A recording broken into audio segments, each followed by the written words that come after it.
napriek tomu, že ten život tvoj predchádzajúci na Ukrajine alebo na Cypre nebol vôbec jednoduchý, tak na Slovensku si získal práve tú mediálnu slávu, popularitu, ale predsa len v jednej reality show si sa stretol aj s ľuďmi, nebudeme ich samozrejme menovať, ktorí neboli na tvoju osobu práve priateľskí.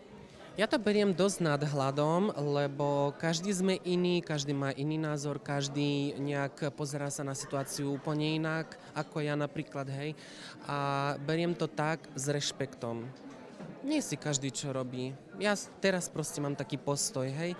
Nechcem riešiť, kto, ako, čo, aký má názor, kto koho uznáva, neuznáva.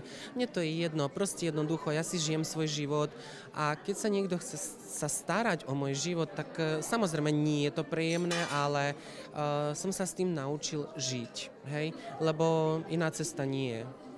Ty si nemal problém vo svojej knihe sa priznať aj ku svojej orientácii, čo teda samozrejme v ľuďoch vzbudzuje určité predsudky.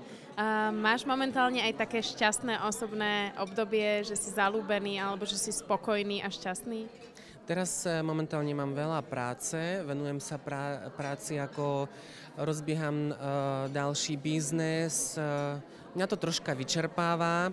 Je mi ľúto toho, že sa nevenujem až tak dobre svojmu vzťahu, ktorý aj mám.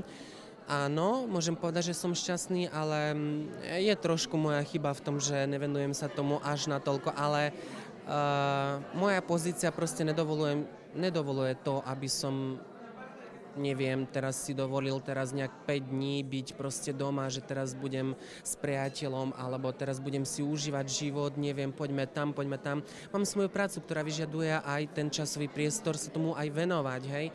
A hnevá sa trošku na to, ale tým, že trošku starší odo mňa, tak to toleruje. Asi to proste vie pochopiť. Keby možno bol mladší, tak asi by to nepochopil, ale ten, že človek prežije už nejakú ten kus života, hej, tak už to vie chápať.